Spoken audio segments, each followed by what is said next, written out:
Muy buenas tardes. Bienvenidos a todos a esta sexta sesión de la formación en la fe del Centro de Orientación Familiar San Julián de la Diócesis de Cuenca.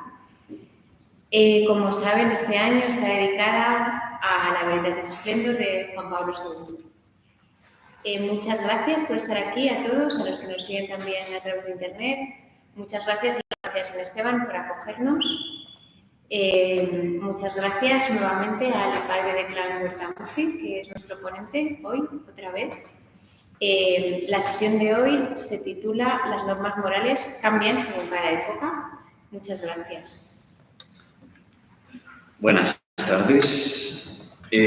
Para esta sexta sesión de nuestro curso, es importante tener en mente que todas las reflexiones que vamos a hacer volvemos directamente al texto de la Veritatis Splendor, especialmente a los números que van del 71 al 83. Bueno, las normas morales cambian según cada época. A veces esta pregunta tiene ciertas evocaciones, ¿no? Dependiendo de la circunstancia de vida de las personas, a veces puede haber un anhelo de que realmente cambien las normas morales, ¿verdad? Que de alguna manera haya algún espaldarazo a determinadas actitudes en nuestra vida que se han salido del cauce normativo, vamos a decirlo así. Y por otro lado, puede haber personas pues, que pueden mirar ciertos acontecimientos del día a día, interpretaciones de determinadas noticias en la vida del mundo de la Iglesia, que pueden de alguna manera vivir con cierta preocupación, es decir, tenemos un suelo firme para apoyarnos o las cosas realmente son tan cambiantes, tan variables. Bueno, la Veritatis Splendor sale en nuestro auxilio de estas cuestiones. Y lejos de ser un texto en el cual se pretenda blindar de alguna manera una perspectiva tradicional de la teología moral, es un texto que sale al encuentro, particularmente en estos números que hemos nombrado, es un texto que sale al encuentro de distintos posicionamientos teológicos y a partir de ahí hace una reflexión y sobre todo desde el papel magisterial que le toca, pues aterriza y da una serie de conclusiones para guiar al pueblo de Dios. Con lo cual yo creo que sigue teniendo una plena vigencia y actualidad lo que estos números de la Veritatis Splendor pues transmiten al pueblo de Dios. Bien, como introducción a esta cuestión, siguiendo los primeros números de este capítulo de la Veritatis Splendor, hacemos una especie de recapitulación de lo que hemos venido viendo en las últimas sesiones. Lo primero es darnos cuenta de que el hombre es capaz de hacer actos, estos actos son muy diversos, y que podemos catalogar de entrada todos los actos de la actividad humana como actos del hombre o actos humanos. Es una primera distinción que creo que es importante que tengamos en cuenta.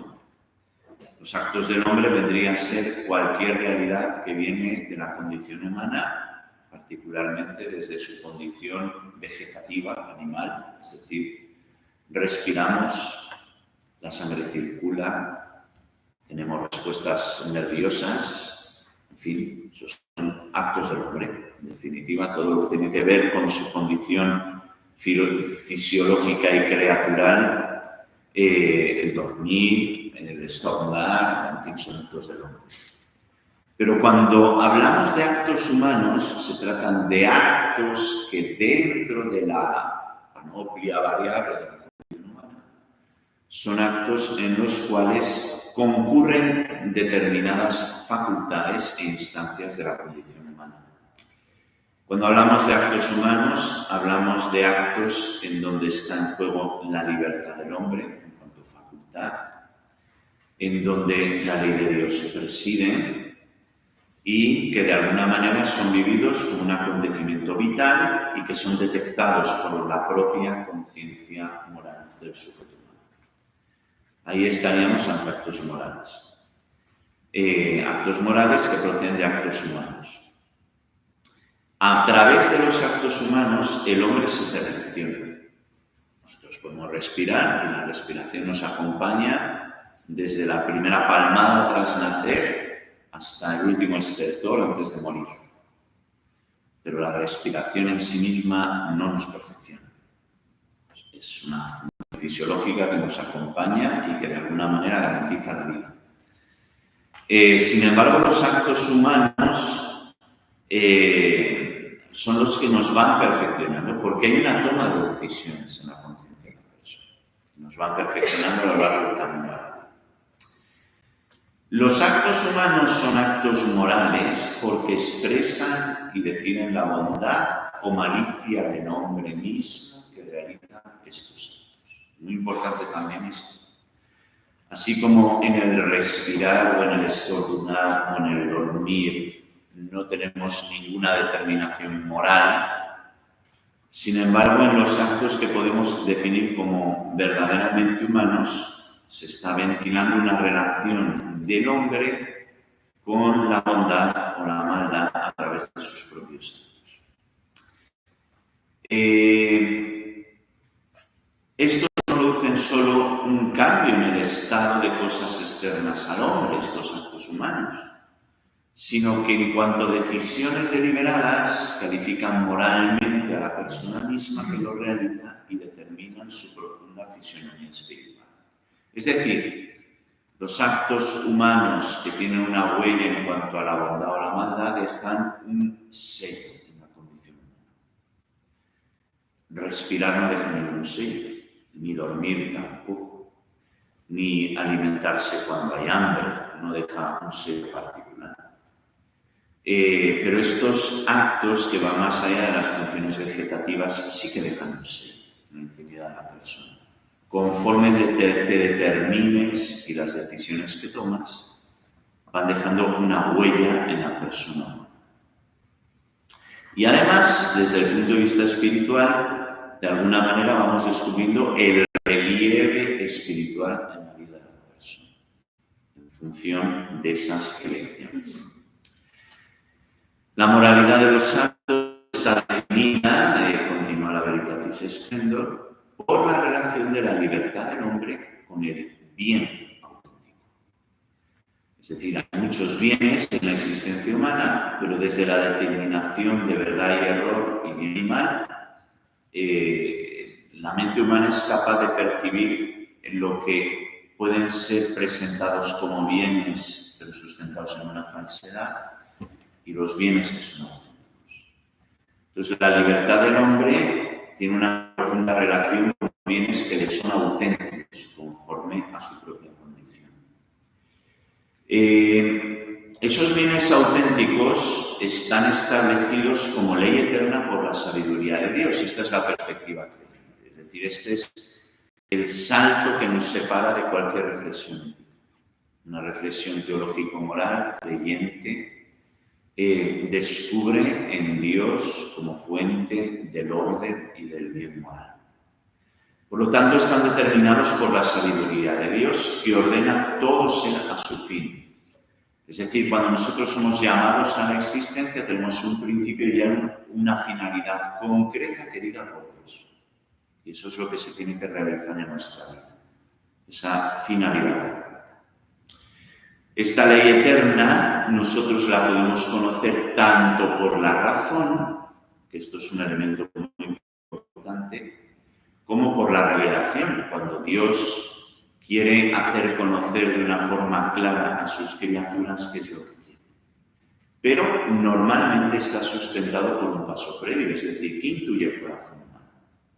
¿Qué es lo que el hombre, cuando no tiene intereses cruzados, percibe con una cierta forma natural, estandarizada, atemporal?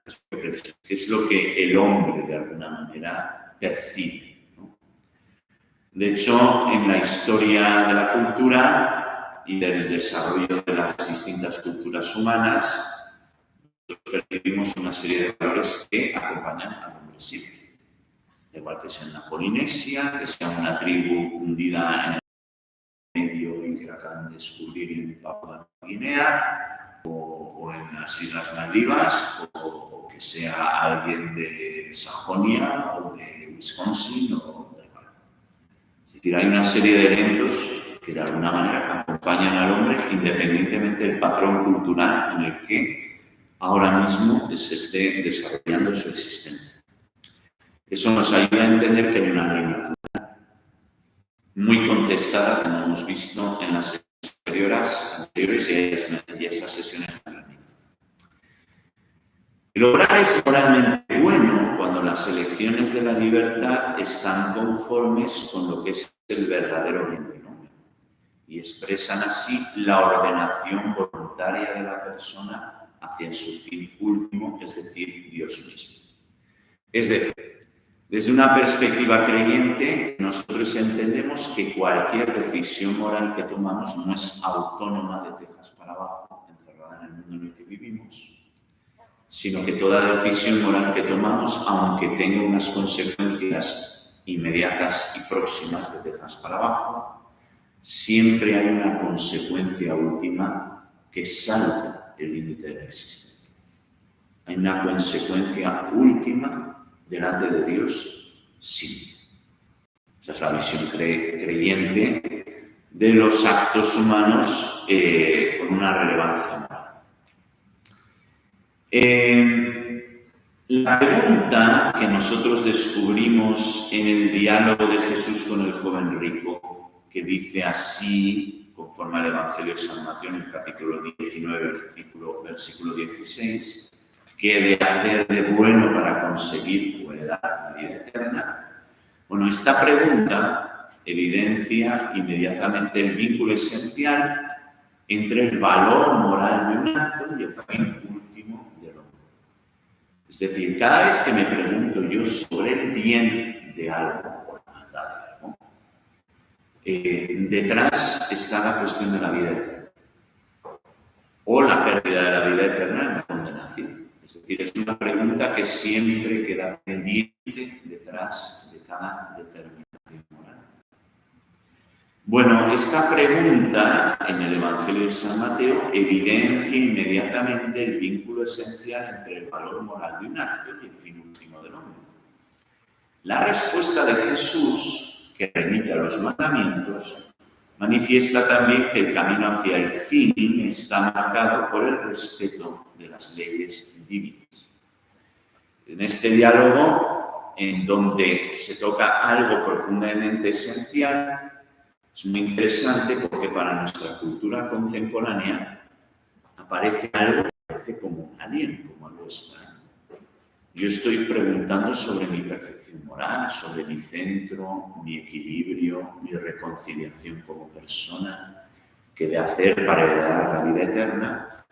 Y de repente la primera respuesta de Jesús son los mandamientos.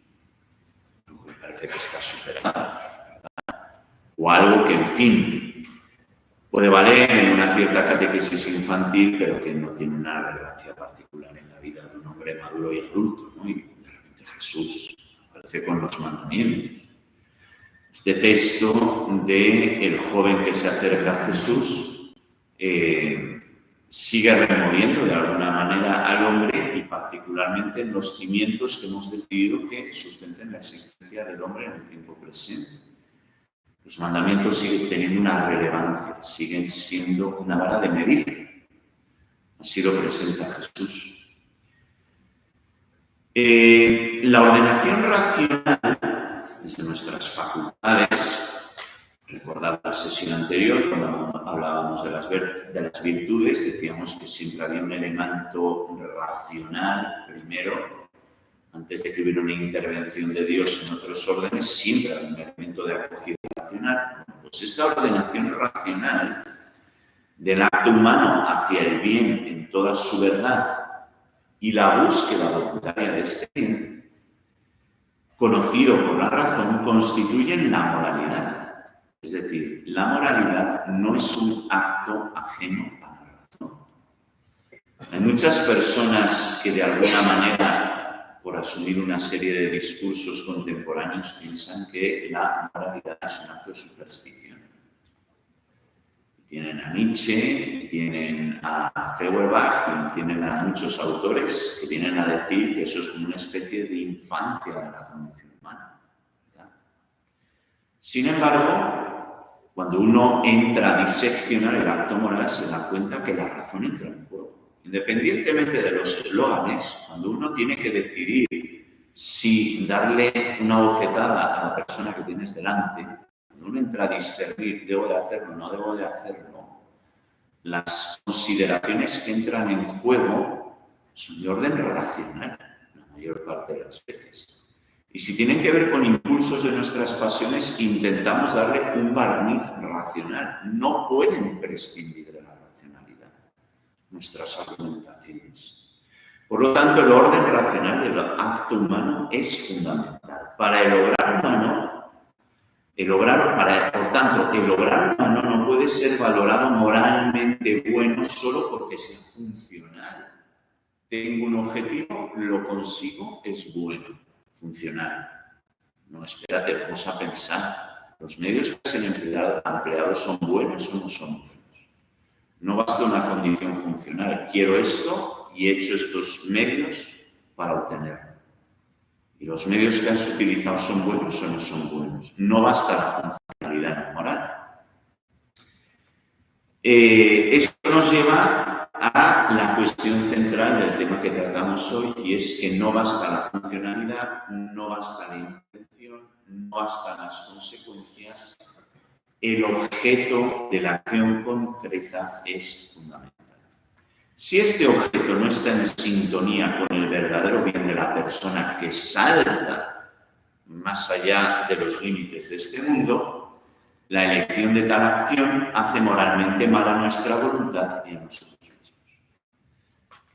Esta idea la vamos a desarrollar, pero el punto de partida de la moral católica en relación a las normas morales es fundamental. Nosotros no podemos discernir con seriedad el valor perenne o el valor circunstancial de una norma moral si solo los limitamos a las circunstancias, a los fines, a las intenciones.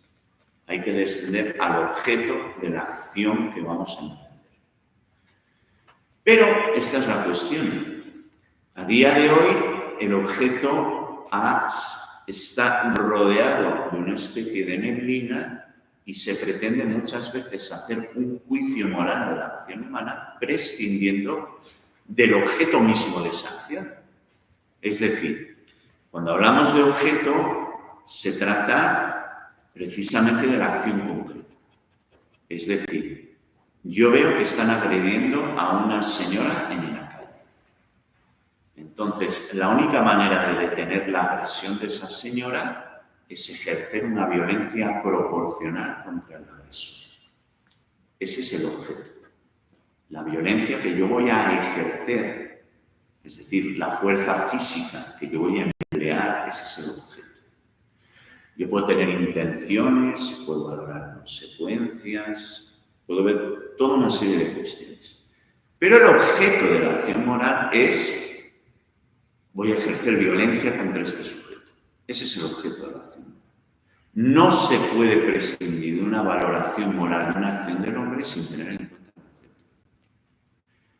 Pero nuestras circunstancias culturales, como vemos en el segundo punto, apuntan precisamente a esto, a prescindir del objeto. Vamos a fijarnos en las intenciones, vamos a fijarnos qué es lo que pretende hacer la persona, pero el objeto lo vamos a dejar como en tinieblas. Porque el objeto es muy demandante.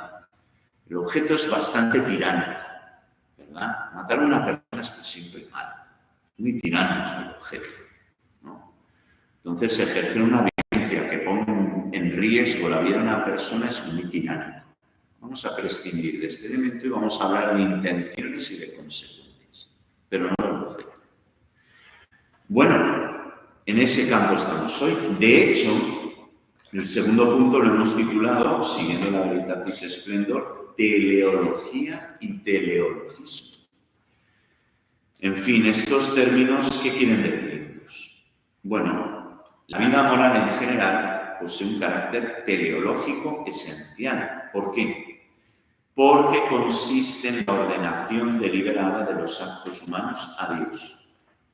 Y Dios es el sumo bien y el sumo fin. En griego, telos es fin.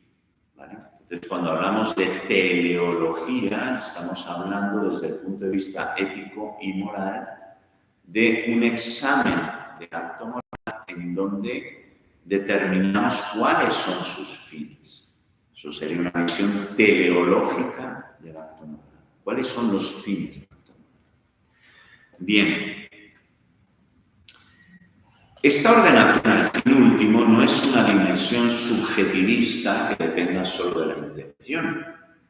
Debe ser una ordenación racional y libre, consciente y deliberada, en virtud de la cual el hombre es responsable de sus actos y está sometido al juicio de Dios.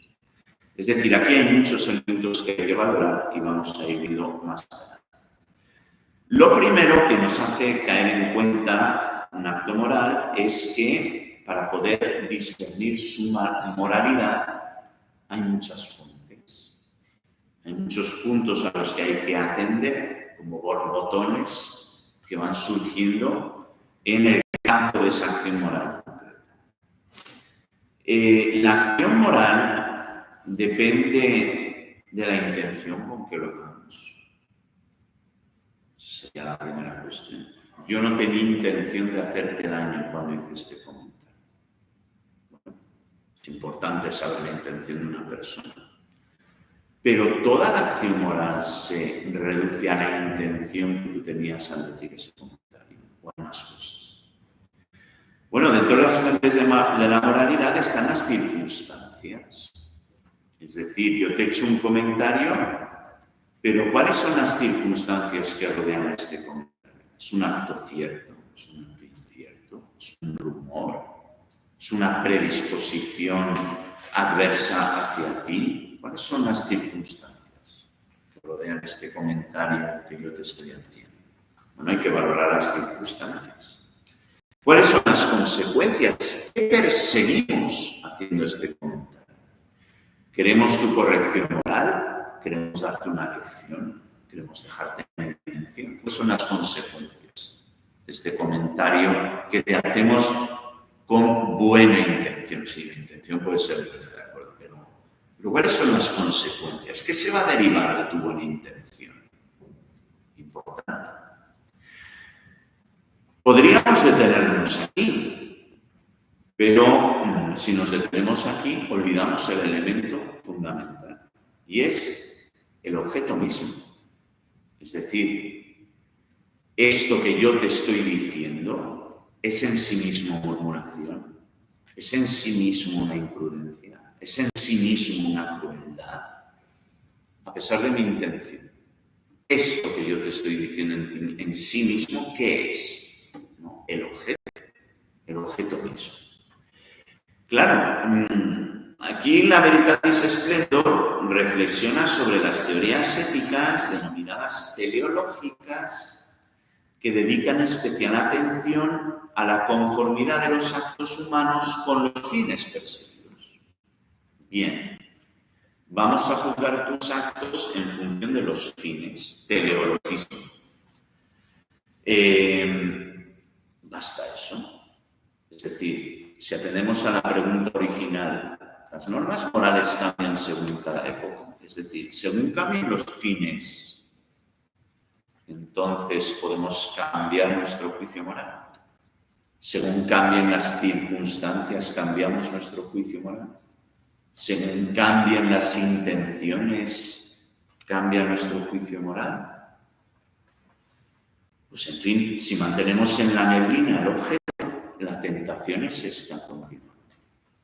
De tal manera que nos podemos encontrar con un problema. Hay muchos moralistas, católicos incluso, así lo dice la Veritatis Splendor, que de alguna manera el teleologismo, es decir, ver el fin de los actos, les ha secuestrado un poco en su reflexión. De tal manera que, aun intentando distanciarse de una visión utilitarista o pragmatista, es decir, valorar la acción moral únicamente por lo que es útil o valorar la acción moral sopesando bienes y males, y si me sale que el bien moral tiene un 51% sobre el 49%, me basta, ¿no? Las consecuencias positivas son un 51%, las negativas 49%. Pragmatismo moral, me basta. Bueno, hay muchos autores que evidentemente ni son utilitaristas ni son pragmatistas, pero que de alguna manera tienen una cierta alergia al objeto moral e intentan hacer una reflexión del acto moral prescindiendo del objeto y se centran demasiado en las intenciones, en los sentimientos, en qué es lo que percibe la persona de lo que está haciendo. Es un cierto psicologismo moral, vamos a decirlo así, ¿verdad? Bueno, pues la encíclica dice que entre estos autores, a veces, aun apartándose del utilitarismo y del pragmatismo moral, aparecen falsas soluciones. Algunos no consideran suficientemente el hecho de que la voluntad está implicada en las elecciones concretas. Es decir, no basta el fin que persigo, ¿con qué voluntad lo hago?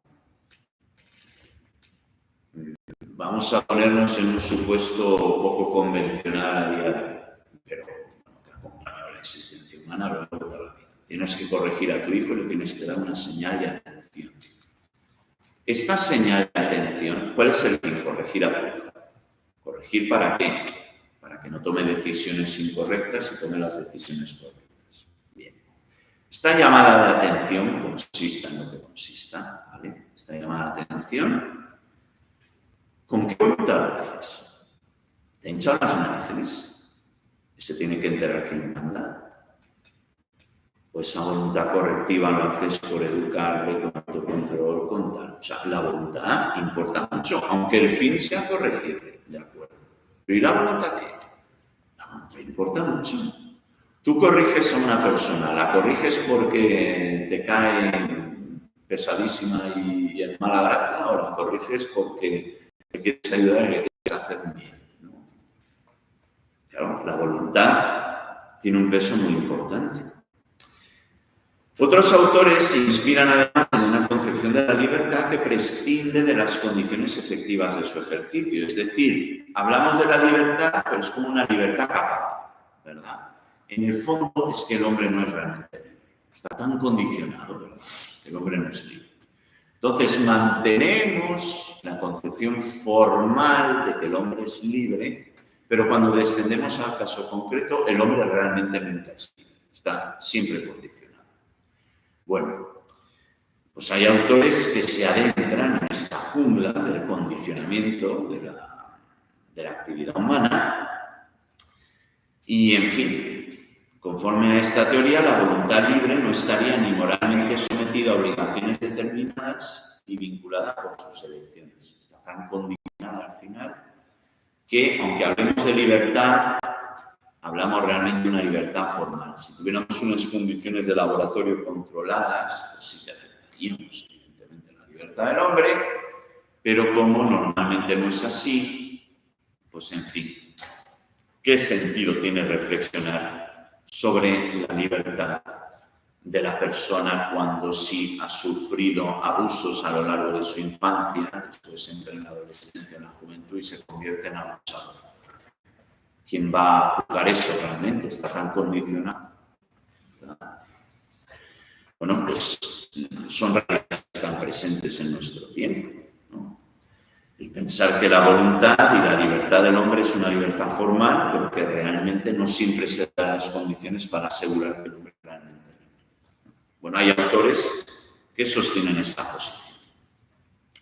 Bien, estas formas de teologismo a la hora de concebir el acto moral, podríamos llamarlas tanto consecuencialismo como proporcionalismo. ¿Qué quiere decir esto?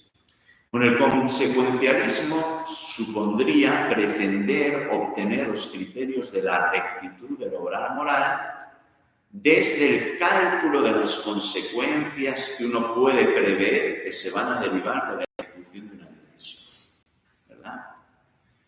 Yo le voy a decir a esta persona, ¿verdad?, que, en fin, que se tiene que corregir. Y yo preveo que las consecuencias van a ser que se lo va a tomar a mal, ¿verdad?, pero que se va a corregir. Pero yo no he previsto en mis consecuencias que va a entender que aquí hay una cadena de chivatos y se va a tomar la justicia por su mano y le va a hacer un daño físico a una persona. Yo no he previsto esa consecuencia, ¿verdad? Consecuencialismo. El proporcionalismo pondera entre sí los valores y los bienes que persiguen. Se centra más bien en la proporción reconocida de efectos buenos o malos en vista del bien mayor o del mal menor que sean efectivamente posibles determinar en una situación. O sea, el proporcionalismo vendría a decir, bueno, en fin, vamos a poner en la balanza de una misma acción los bienes y los males que se van a derivar y los vamos a poner en una balanza y si el lado bueno pesa más, pues venga, adelante. Bueno, pues esto sería una consecuencia de estos teleologismos. Desde el punto de vista de la moral católica, los teleologismos, tanto de carácter consecuencialista como proporcionalista, pues son reprobables. ¿Por qué?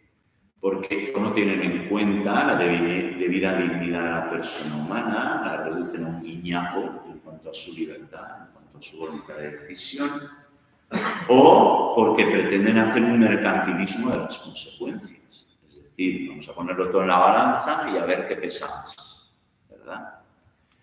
De tal manera que vendría, de alguna manera, a presentar el acto moral como una especie de subasta. A ver dónde pesa mejor el bien moral, ¿verdad? Y por ahí nos determinamos. En fin, en un mundo en el que el bien estaría siempre mezclado con el mal y cualquier efecto bueno estaría vinculado con otros efectos malos, la moralidad del acto se juzgaría de modo diferenciado. Su bondad moral sobre la base de la intención del sujeto, así dirían estos autores, y su rectitud sobre la base de la consideración de los efectos y de las consecuencias previsibles y de la proporción entre bienes y malos morales. Bien, aquí tenemos en cuenta la intención, los efectos, las consecuencias, pero aquí nos falta lo esencial. Lo que estamos haciendo en sí mismo es bueno o es malo. Esa es una reflexión que falta muchas veces en estos teleologismos morales. Cuando nosotros nos planteamos la pregunta de si los valores cambian con el tiempo, hay una respuesta muy fácil y es no, y terminar la sesión. No cambian con el tiempo. Si la argumentamos, la argumentación va precisamente por aquí. Estamos muchas veces haciendo trampas al solitario. Si no tenemos en cuenta el objeto moral, es decir, la acción concreta que estamos haciendo, y nos vamos por las ramas de qué intención tengo, qué fines persigo, qué consecuencias se derivan. Si me muevo por las ramas, estoy haciendo trampas al solitario. ¿Es así? Porque los actos en sí mismos tienen una determinación moral. El objeto moral, que decimos desde la reflexión ética, tiene una determinación concreta. Son buenos, son malos, en determinadas ocasiones son indiferentes. Y ahí entrará ya más la intención. Pero normalmente son buenos, indiferentes o malos. Y por lo tanto, ese dato tenemos que conocerlo. No nos basta la intención, no nos bastan las consecuencias. El consentimiento otorgado a comportamientos declarados ilícitos por la moral tradicional, de acuerdo con esta visión teleologista, podría no implicar una malicia moral objetiva. Tiene 14 años, tiene toda la vida por delante, tiene sus estudios, tiene una familia con recursos, una familia ordenada. fin, ha sido imprudente, se ha quedado embarazada, en fin, vamos a sopesar toda la balanza, ¿verdad? ¿Cómo vamos a hipotecar esta vida? ¿Cómo vamos a hipotecar la vida de esta muchacha? Pues en fin, la intención, no tenía ninguna intención. Era una muchacha que, en fin, se ha dejado llevar. Las consecuencias son terribles para su vida. ¿Qué va a hacer una chica de 15 años como hijo? Las consecuencias son terribles. Los efectos cambian por completo su vida. Si prescindimos del juicio del objeto, que es aquí hay una vida y la vida debe de ser preservada, si prescindimos del objeto, entonces viene muchas veces precisamente esto, que se puede llegar a declarar aquellos comportamientos ilícitos de la moral tradicional, se los podría llegar a declarar como sin malicia objetiva, ¿verdad? Bueno, ¿qué iba a saber esta muchacha? ¿Verdad? Ha abortado, sin malicia objetiva. El teleologismo tiene este peligro. Al prescindir del objeto, podemos llegar a justificar cualquier acto en función de la intención de la persona, que al final la intención siempre depende del testimonio personal del principalmente interesado, ¿verdad? Tenemos otra fuente para valorar la intención, ¿verdad? Esto es cuando alguien pide disculpas porque me han pillado con el carrito de los helados. No era mi intención. Bueno, te has disculpado. Lo de que no era tu intención, habrá que ver si era o no era tu intención. Es decir, no basta con decirlo, ¿verdad? Bueno, pues esa es la realidad a la que nos enfrentamos. ¿Por qué triunfan estas teorías? Porque se revisten de un cierto cientificismo. Es decir, vivimos en un mundo en donde hacemos balances de resultados, ¿verdad? Tenemos un debe, tenemos un haber. Entonces, hombre, si las consecuencias que yo persigo en el haber son más fuertes que el debe, tengo un balance positivo, ¿verdad? Entonces, ¿por qué no voy a hacerlo? ¿No?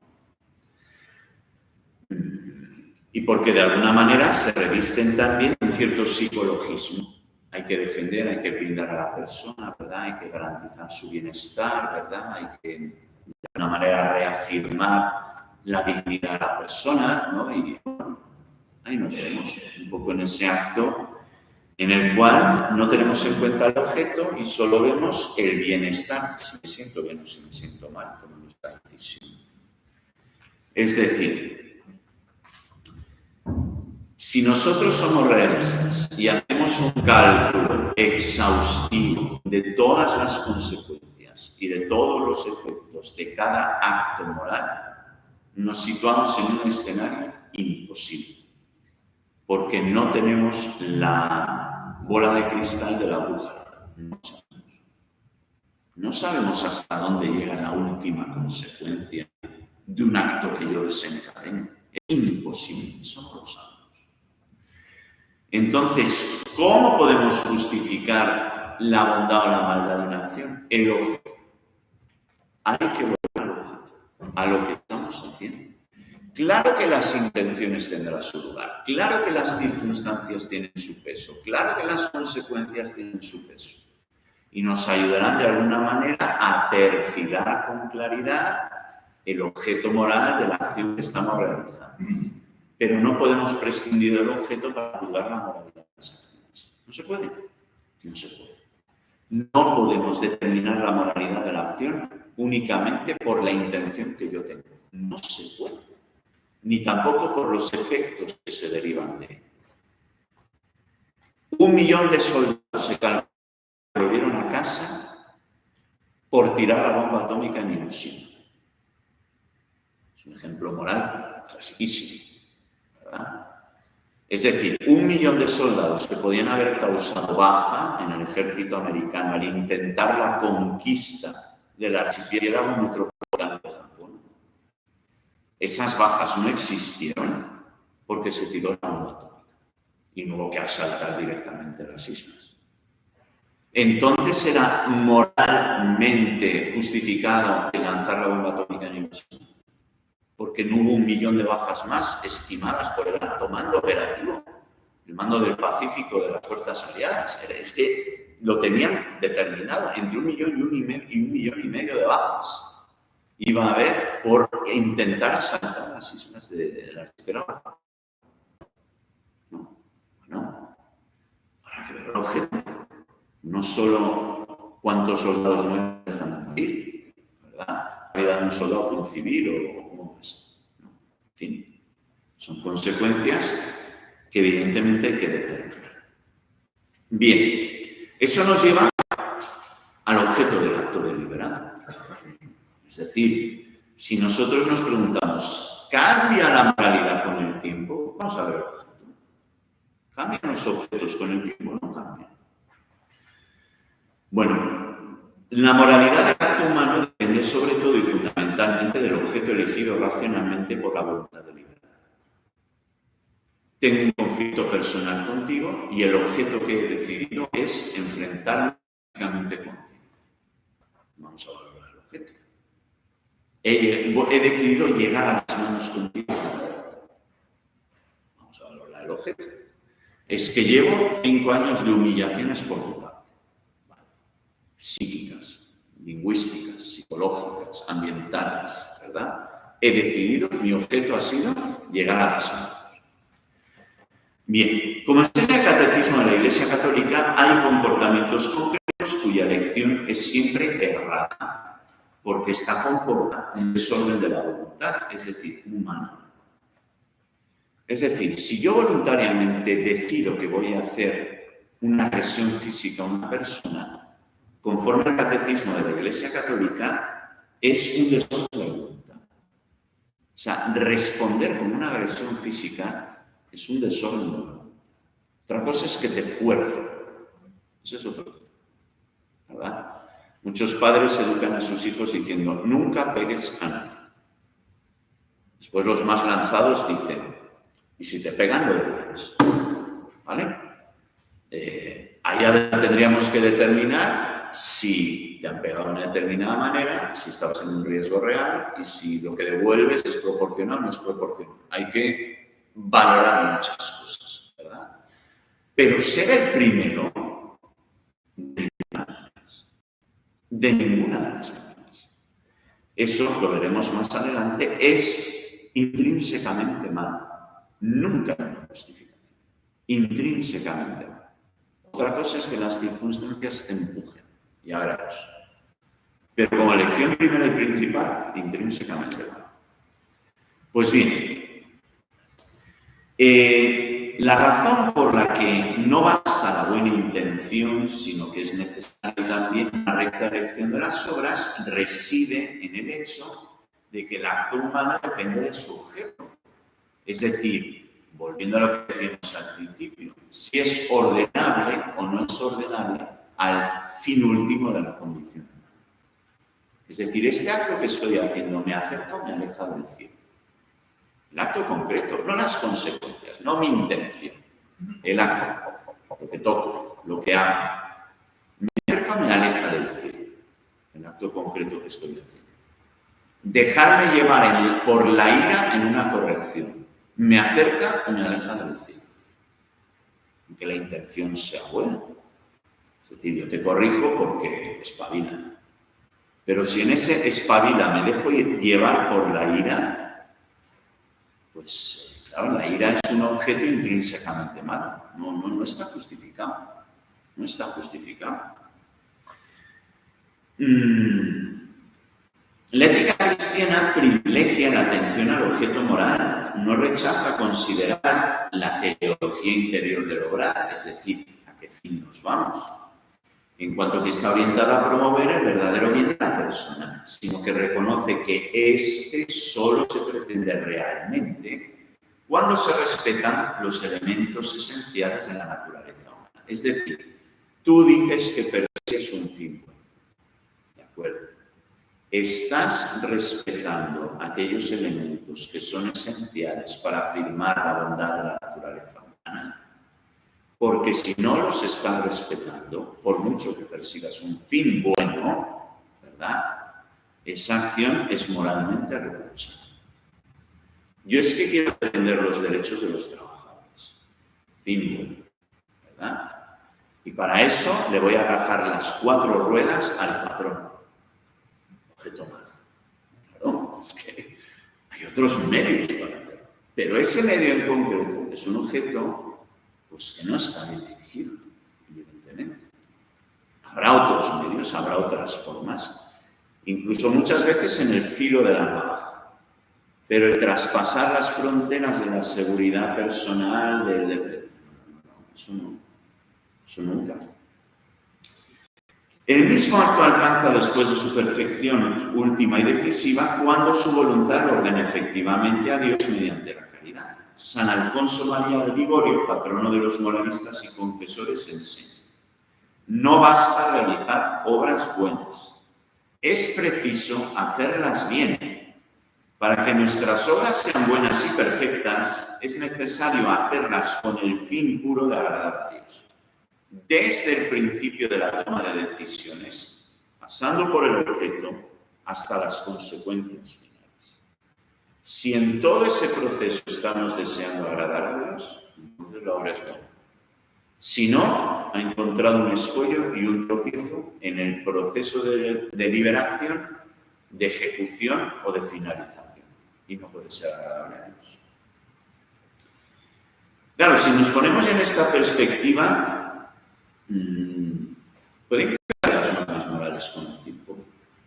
Hombre, la sensibilidad del hombre puede cambiar con el tiempo. Las finalidades que puede percibir conforme a su contexto social, su educación, su sensibilidad, pueden cambiar con el tiempo. Pero el objeto puede cambiar con el tiempo. El objeto no cambia con el tiempo. Y ese es el eje, es el centro de la acción moral. Cambian las sensibilidades. Y esto es importante, ¿eh? Aquí no estamos minusvalorando ni las finalidades, ni las circunstancias, ni las intenciones. Lo que estamos poniendo de relieve es que todo esto llega a su fin perfecto cuando tenemos en cuenta el objeto. Claro que cambian las intenciones y las finalidades en las épocas distintas que nos tocan vivir. Al menos, si no siempre sustancialmente, sí en campo de matices. Y a veces en los detalles es donde nos jugamos muchas veces las cosas, ¿no? Y hay que estar atento a los signos de los tiempos en ese sentido. Pero el objeto no varía nunca. El objeto concreto de las acciones morales no varía nunca. Nunca habrá una mentira buena. Nunca habrá un asesinato bueno. Nunca habrá un latrocinio bueno. Nunca habrá un adulterio bueno. Nunca habrá una blasfemia buena. Nunca.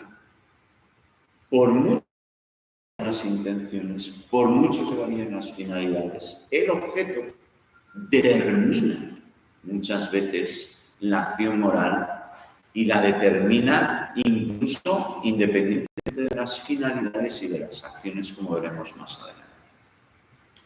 Es decir, no es legítimo obrar el mal para hacer el bien. Esto es el mal intrínseco.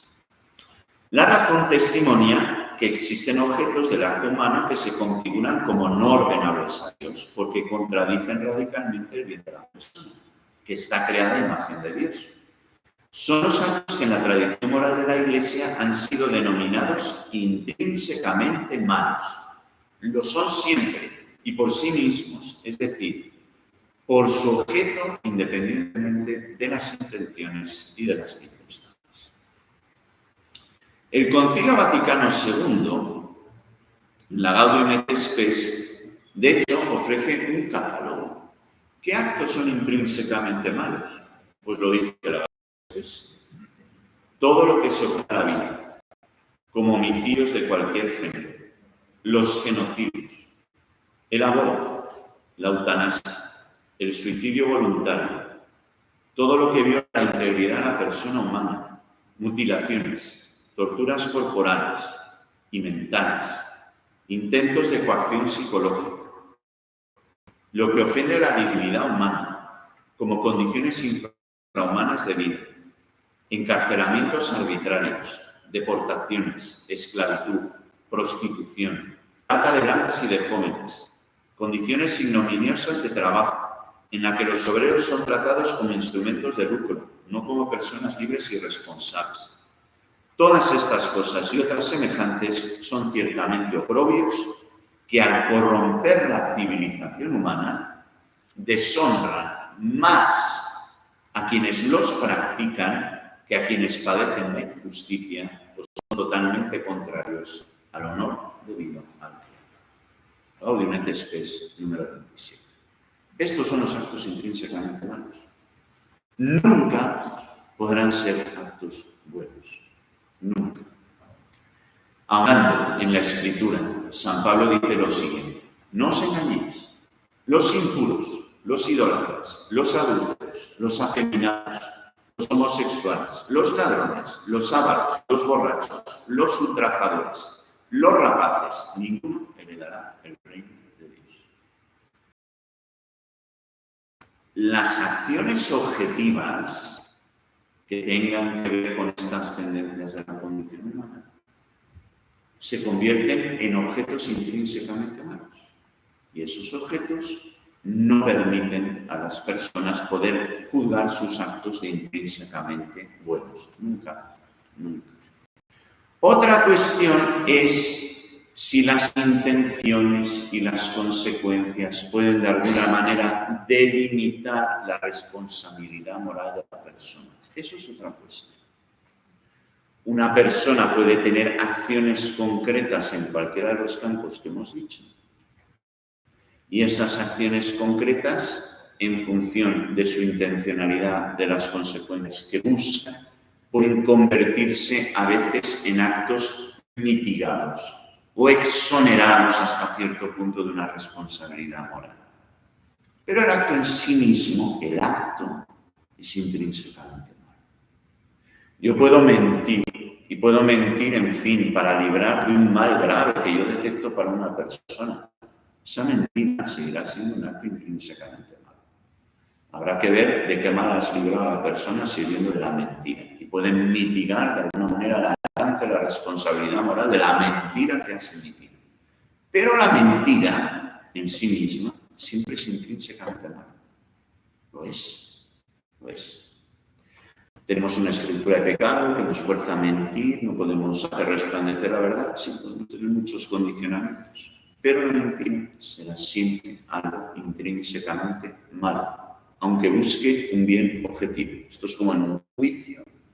Todo va muy bien, todo va muy ordenado, todo va conforme a tu presentación de la verdad y el juez te hace una pregunta, pues, ¿qué te puede perjudicar? Pues la mentira es intrínsecamente mala. Ya valorará el juez el alcance de tu respuesta, pero la mentira es intrínsecamente mala. Es así. En fin, si los actos son intrínsecamente malos, una intención buena o determinadas circunstancias particulares podrían atenuar la malicia, pero nunca suprimirla. Por otra parte, la intención es buena cuando apunta al verdadero bien de la persona con relación a su fin último. Pero los actos cuyo objeto es no ordenable a Dios e indigno de la persona humana se oponen siempre y en todos los casos a este bien. Estamos en un mercado de esclavos, ¿verdad? En una zona donde no se garantizan los derechos humanos, ¿verdad? Y yo, por librar a una persona de un destino incierto, en una mina donde sus perspectivas de vida son 3 años, la compro en una subasta y la mantengo a mi lado, dándole todas las atenciones y cuidados, pero en régimen de esclavitud. Pues no. No. Por buena que sea la intención, ¿verdad? Pues no. No puedes mantenerlo en régimen de esclavitud. Atenta contra la dignidad de la persona humana, aunque le hayas librado de un peligro cierto. Puedes comprar su libertad si no te queda más remedio, pero retenerla a tu lado como un esclavo, pues no puede ser. o con ciertas connotaciones que en definitiva cercenan su libertad por un supuesto bien debido a tu persona. Evidentemente, no puede ser así. En la cuestión de la moralidad de los actos humanos y particularmente en la de la existencia de los actos intrínsecamente malos, se concentra en cierto modo, dice Juan Pablo II, la cuestión misma del hombre, de su verdad y de las consecuencias morales que se derivan de ello. Reconociendo y enseñando la existencia del mal intrínseco en determinados actos humanos, la Iglesia permanece fiel a la verdad integral sobre el hombre y por ello lo respeta y promueve en su dignidad y vocación. Es así, esa es una misión que tiene la Iglesia a día de hoy. El mantener que hay actos intrínsecamente malos y que el hombre tiene que apartarse por necesidad, en razón de su fin último, que es su salvación, tiene que apartarse siempre de ellos. No puede hacer componendas con ellos. Las normas morales cambian según cada época, conforme al objeto, no cambian nunca. ¿Preguntas?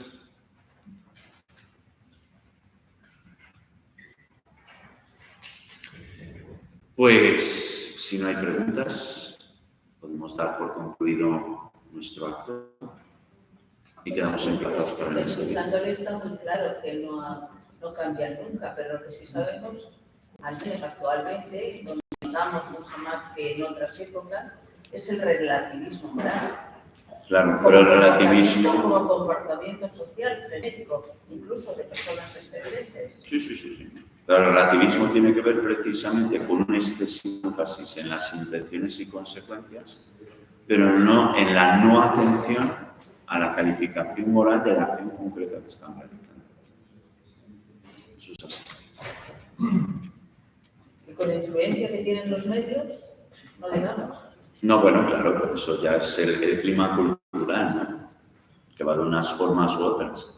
Algunos reprochan, ¿no?, ciertas épocas de una especie como de asfixia moral, ¿no? La moral victoriana. Bueno, pues sí, a lo mejor puede haber un excesivo énfasis en el objeto moral, vamos a decirlo así, en ciertas culturas donde de alguna manera el acto moral pues era enjuiciado excesivamente en su literalidad del objeto concreto, ¿verdad? Y no se atendía a intenciones y circunstancias. Es decir, eso no es una condena ni de las intenciones ni de las circunstancias. Tienen su papel en la valoración moral.